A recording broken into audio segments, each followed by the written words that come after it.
আসসালামু আলাইকুম প্রিয় দর্শক, আজ আমি আপনাদেরকে দেখাবো বিল্ডিং ডিজাইনের জন্য সবথেকে গুরুত্বপূর্ণ সফটওয়্যার যেটা সবাই ব্যবহার করে, ইট্যাপস।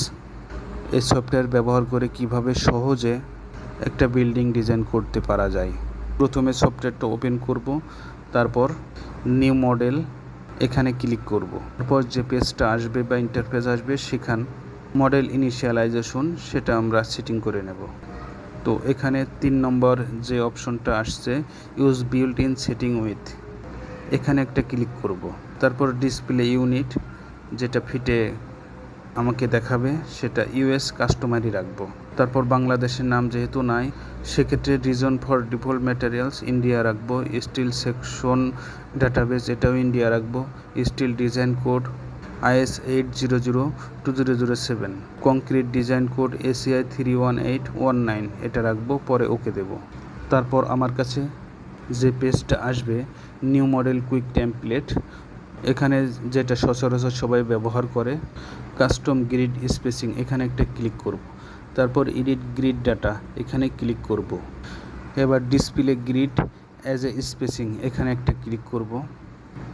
তারপর এক্স অর্ডিনেট এবং ওয়াই অর্ডিনেট দুটো সারিতে আমার যে কলামগুলো আছে সে কলামগুলোর মধ্যবর্তী যে মাপটা আছে, যে স্পেসিং, সেই মাপগুলো আমরা এখানে বসিয়ে দেব।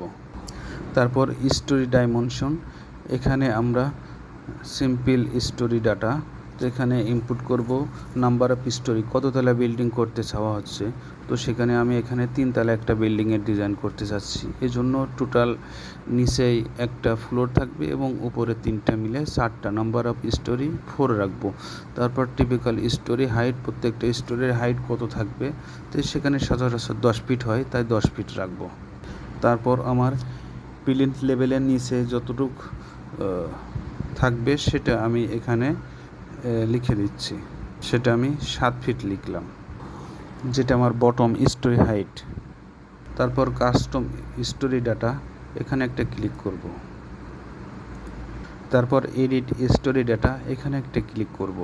তো স্টোরি ডাটা এই ইন্টারফেসে আমাকে দেখাবে যেসব মাপগুলো আমরা ইনপুট করেছিলাম সেগুলো এখানে দেখাচ্ছে। এখানে কিছু কারেকশন আছে। প্রথমে আমার বিল্ডিংয়ের বেস থাকবে, তো বেস, তারপর ফাউন্ডেশন থাকবে, এজন্য আমি রিনেম করে ফাউন্ডেশন করে দিচ্ছি। তারপর স্টোরি 1, 2, 3, 3টে স্টোরি, এসব নামগুলো আমি আমার মতো করে দিয়ে নিচ্ছি, প্রত্যেকটা স্টোরির নাম।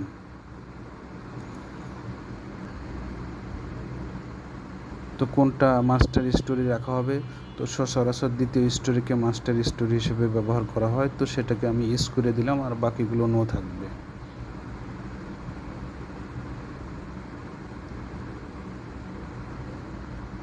তারপর সিমিলার স্টোরি,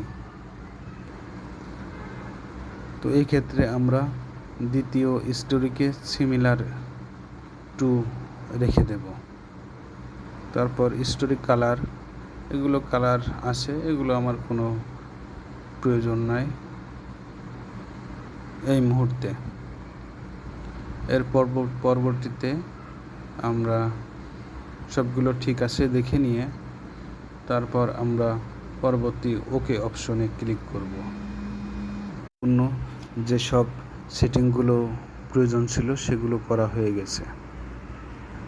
তারপর ওকে দেওয়ার পর আমরা এখানে গ্রিড অনলি এই অপশনে একটা ক্লিক করে ওকে দেব। তাহলে আমাদের নতুন ইন্টারফেস চলে আসবে, যেখানে আমাদের মডেলের প্ল্যান এবং 3D ভিউ দেখা যাবে। তো ডান পাশে এটা আমাদের 3D ভিউ দেখাচ্ছে, কেমন দেখায়, আর মাঝখানে যেটা সেটা আমাদের প্ল্যান ভিউ দেখাচ্ছে। প্রত্যেকটা গ্রিড, প্রত্যেকটা কলাম, এগুলোর কতটুকু স্পেসিং দূরত্বে আছে সেগুলো আমাদেরকে এখানে শো করছে। এখানে আমরা প্রত্যেকটা স্টোরির প্ল্যান ভিউ দেখতে পারি। তো যেসব গুরুত্বপূর্ণ ব্যাপার সেটিং করার প্রয়োজন ছিল সেগুলো হয়ে গেছে। পরবর্তী ভিডিওতে ম্যাটেরিয়ালস ডিফাইন করা আমি দেখাবো।